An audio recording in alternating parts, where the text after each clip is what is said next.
Hi, welcome to the course about creating and selling sound effects. First of all, let me introduce myself. My name is Vlada, and for over 10 years I have dedicated my life to working with sound. During that time, I have explored many different areas of audio. That includes voiceover recording, mixing and sound design for film and TV, music editing, dialogue cleanup, vocal tuning, Foley recording, sound design for video, commercials and animations, and my favorite area of all, sound design for mobile and video games. Over the years, I have worked both in production studios and as a freelancer, finding clients on my own, running projects and handling the full sound design pipeline from start to finish. So why should you listen to me? Because my approach to sound design is based on real hands-on experience across different media formats and a deep understanding of how sound actually works. I know how to combine technical knowledge with creative decisions to create not just sound effects, but complete audio stories. This course is created for sound designers and audio professionals who want to learn how to create and sell their own sound effects libraries. The main requirement for this course is basic knowledge of any DAW, digital audio workstation, because we will focus on the practical stages of creating audio content from recording to selling. You will learn how to create high-quality sound libraries that can be used in videos, games, films and advertising, and also sold on professional platforms. But before you can start selling sounds, you need to understand why you're creating them in the first place. A sound effect only has value when it helps convey mood and meaning. And sound libraries are essentially the building blocks of audio storytelling. And for those stories to feel believable, it's important to understand the nature of sound design. Sound design is something you don't see. It can be judged by visual parameters like symmetry, scale, or color. We can judge sound design only through listening. Imagine you standing in a forest at night. What do you hear? A gentle wind moves the tree branches, creating soft rustle of leaves. Not too strong, but enough to give you a sense of space and openness. Quiet crickets add a feeling of calm and life around you. Each step you take on soft ground feels light and effortless. Each of these sounds create a sense of peace. And then suddenly, you hear a branch snap somewhere nearby. That sound puts you on edge. You listen closely and the forest no longer feels calm. The wind grows stronger and the crickets fall silent. The forest changes and even your own footsteps sounds different now. You slow down, trying to move as quietly as possible, but even the smallest movement feels unbearably loud. Then again, the branch snaps, closer this time, almost within arm's reach. You freeze, your heartbeat and breathing speed up. Everything is quiet, but it's an unusual kind of silence. It presses in on you, wrapping around you, as if even the tiniest sound could be fatal. And just when you're ready to take a step back and run away as fast as you can, out of the woods, right in front of you, a little rabbit appears. You hear its quick movements on the soft ground. It stops, and for a moment you silently watch each other. Then, in an instant, the rabbit disappears into the bushes, leaving you alone with the silence, as you try to understand what just happened. Everything changed in a single moment, just because of sound. The snap of the branch, footsteps, wind, a heartbeat, all of it made you perceive the same forest in a completely different way. That's how sound design works. Every sound, every pause is a tool we use to trigger emotion. Through sound, through this play with attention, we shape a sound space. This is the art of influencing the listener. And this art can be divided into several areas. The most common one is linear sound design for video, film, TV shows, documentaries, podcasts, audiobooks, animations, and more. It's called linear because it follows a predictable flow of sound that accompanies a fixed sequence of events or scenes. Simply put, sound is created and layered onto a finished video.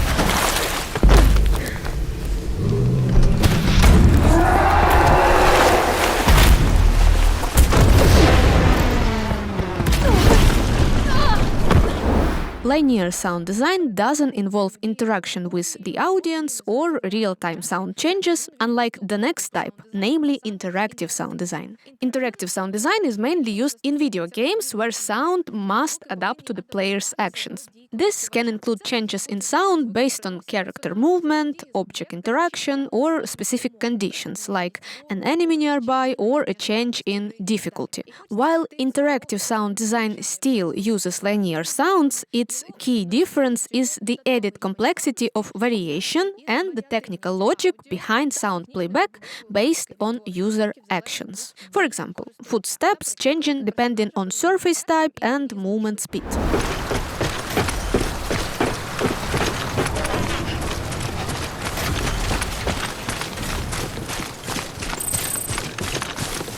One of the main characteristics of interactive audio is adaptability, which allows sound to change depending on the situation. An important part of interactive audio is the use of special technologies that allows different sound variations to be reproduced in real time. This is achieved using audio engines such as WVice or fmod, which allow us to configure the logic of sounds and control their playback depending on changes in games or other interactive media projects.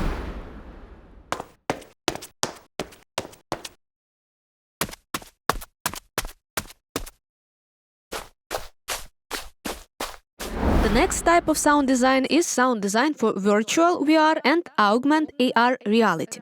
And although this still relates to interactive sound, I would separate this type as it's one of the most modern and complex areas in the industry since it involves interactions with a three-dimensional dynamic space.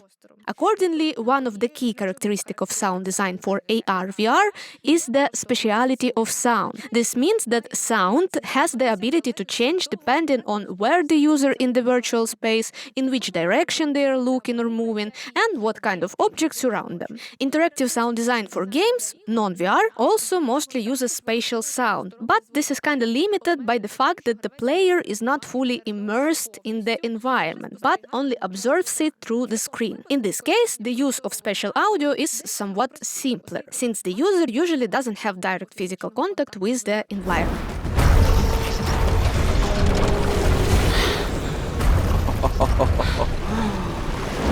Another category is sound design for art installations and performances. This is a very unique field. Sound design for installations often involves interaction, where sounds respond to visitor movement or behavior. They can change depending on where the person stands in the space or how they interact with objects in the installation.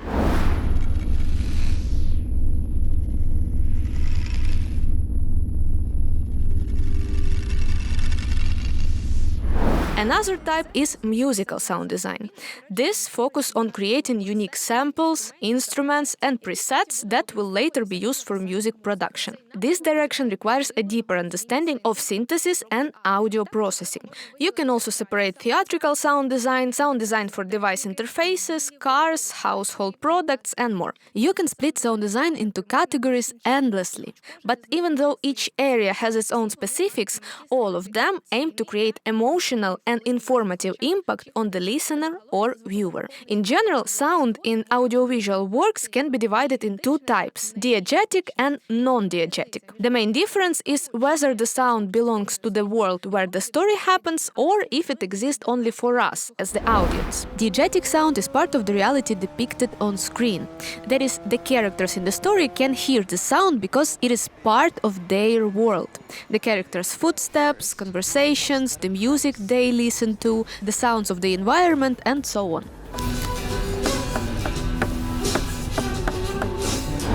Non-diegetic sound is something that only the viewer hears, and that serves to enhance the emotional impact or create atmosphere, such as background music, artistic sound effects, the character inner monologue, and so on.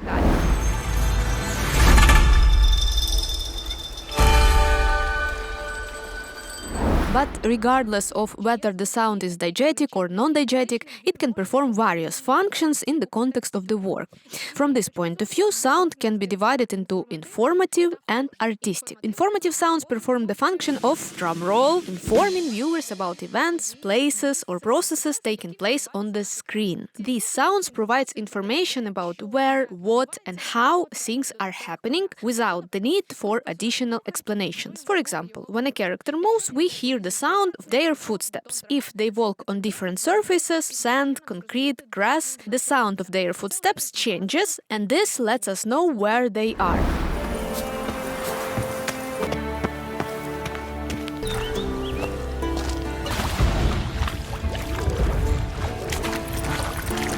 When a car appears on the screen, we hear the sound of its movement, which emphasizes the visual perception of what is happening. The sound of the car is combined with its movement, and we clearly understand that the car is approaching or moving away. Even though ambient sounds might not be tied to a specific action happening on screen, they create an atmosphere and help immerse the viewer in a particular environment. They inform us about the time of day, the location of the event, the social context, and other elements of the environment. Informative sound can also be a signal, such as selecting an option in a game menu or pressing a button. Short sound effects are often used for this purpose to confirm the selection. For example, it can be a confirmation or error sound that helps the user understand the result of the action.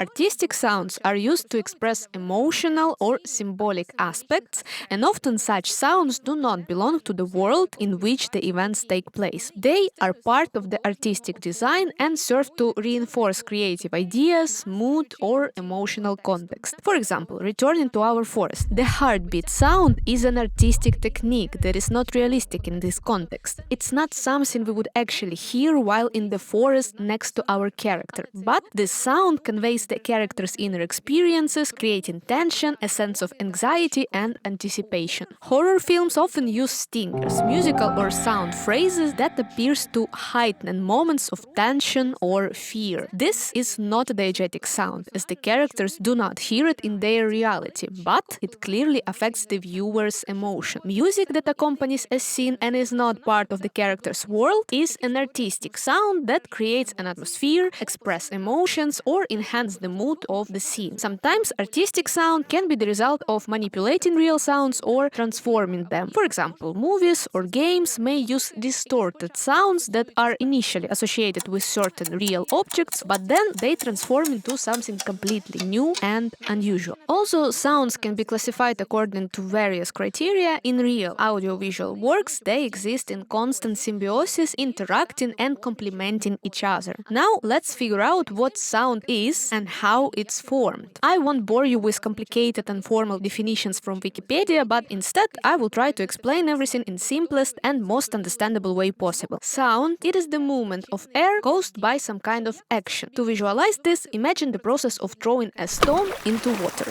The stone displaces the water in form of waves that rise and fall, gradually fading away due to energy loss. The same thing happens with sound. It travels through space in the form of waves that lose their energy over time. Our ears detect these changes, our eardrums vibrate in response, our brain processes this information, and we perceive it as sound. Just as the shape, size, and duration of water waves depends on the size of the stone, the force of the impact, and the size of the pond, so too do sound waves depend on the source of the sound, the intensity of the action, and the environment in which they are travel. Each audio wave consists of two phases: compression and rarefaction.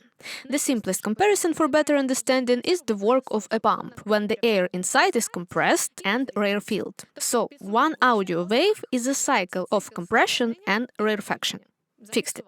Sound travels through the air at the speed of approximately 343 meters per second. So if the sound source is 400 meters away from us, the sound waves will reach our ears in about 1 second. Yes, in practice you are unlikely to use any calculation formulas for your sound design projects, but it is important to know for a general understanding to achieve realistic sound. Since light is much faster than sound, we will first see a flash of lightning or fireworks, and only after that we will hear the sound sound of the explosion. But it is important to note that the speed of sound is not constant. It varies depending on temperature, altitude above sea level, and the environment in which the sound travels. Sound travels almost 5 times faster in the water than in air, and 25 times more faster in metal. That is why if you put your ear to a railroad track, better not to do so, of course, you can hear the train earlier than its sound reaches us through the air.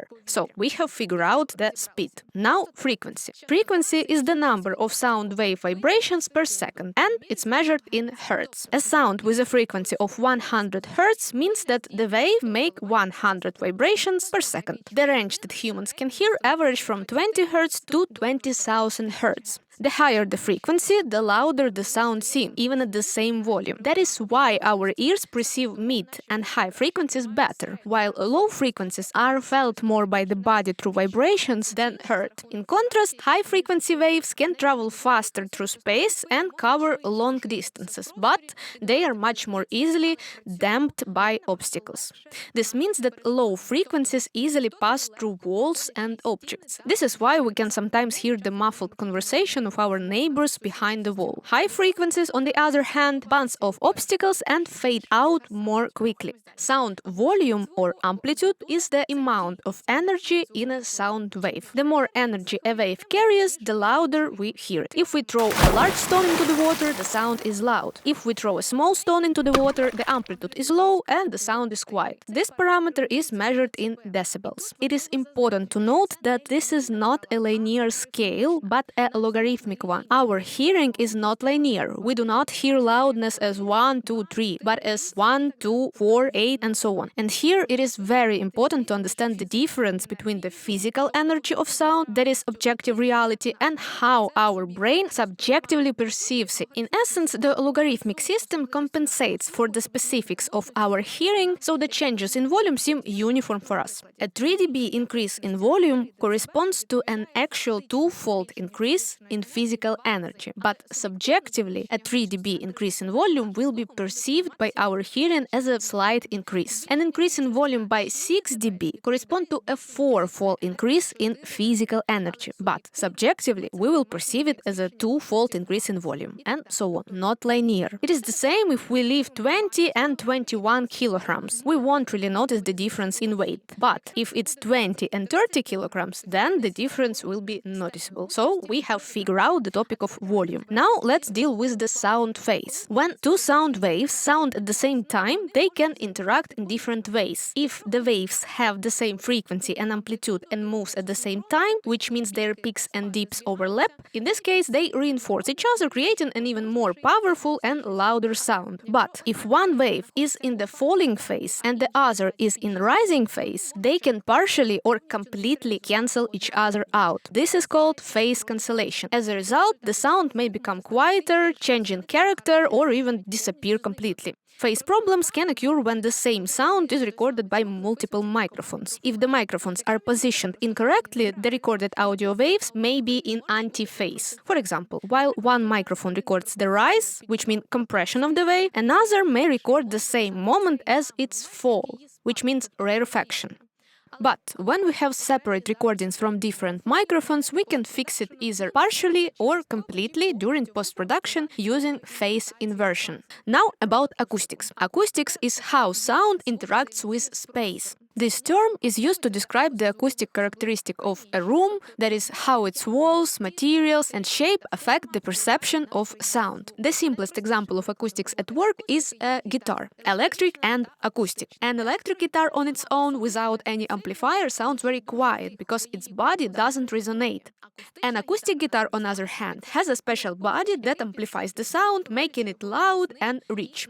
Different rooms and spaces work in the same way, either amplifying sound or rather muffling it. Reverberation is a condition that occurs when sound is repeatedly reflected off different surfaces in a room, creating a surround sound effect. When sound moves through space and meets a surface, it is either absorbed or reflected from it.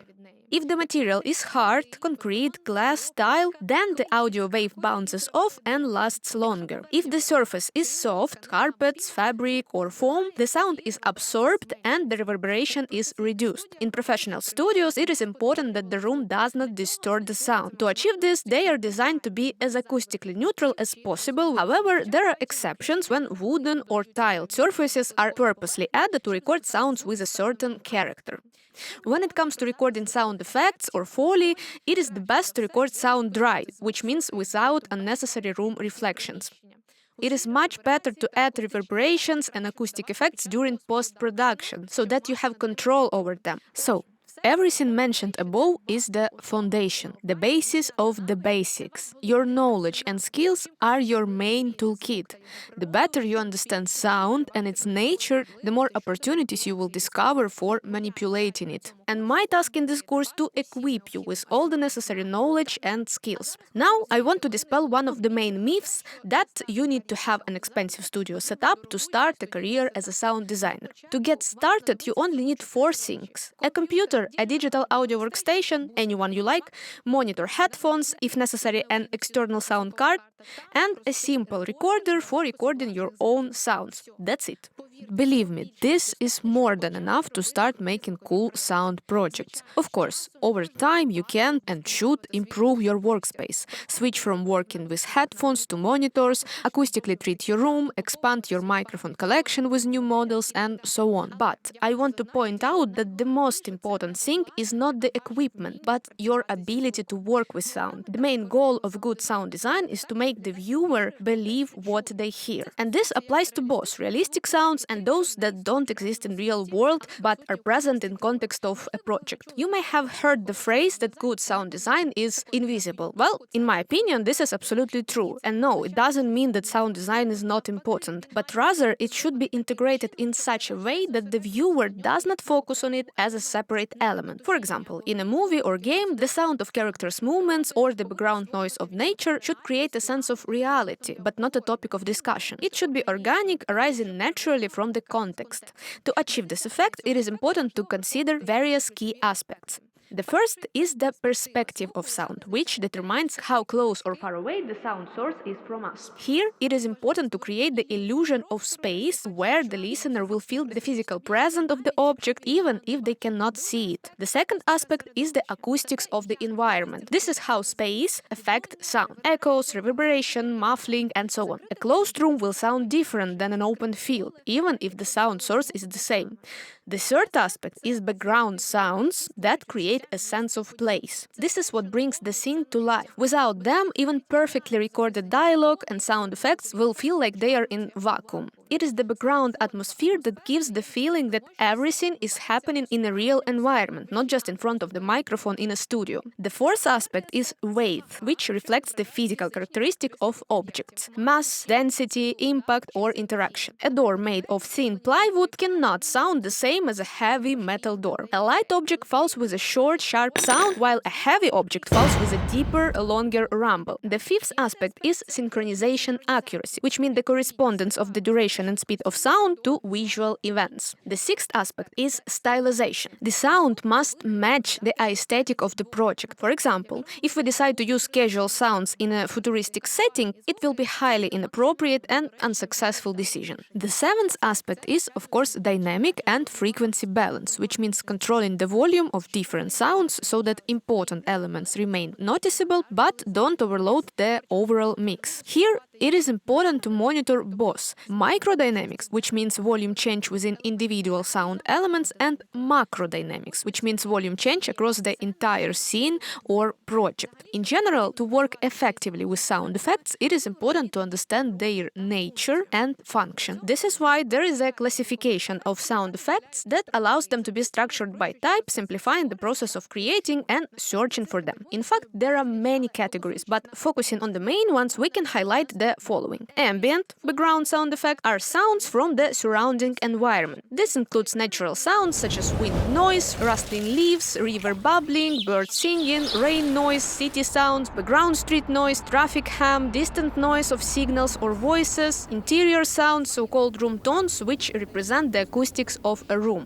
Such sounds usually have a long and monotonous texture, do not stand out with sharp accent, but act as a foundation for the overall sound picture. The next type is Foley, that reproduces the actions of characters or the interaction of objects within the environment, which takes place directly on the screen. Such effects are usually recorded on studios with the participation of Foley artists who imitate real actions such as footsteps on different surfaces, the movement of clothing, the sound of interaction with objects such as opening doors or dropping objects, the sounds of impact, interaction with the interior, and so on. In simple words, Foley are synchronized sounds that reproduce what we see on the screen. And the next type is SFX, sound effects, which, unlike ambient or Foley effects, are completely synthetic in nature, which means they are not something we can record in real life.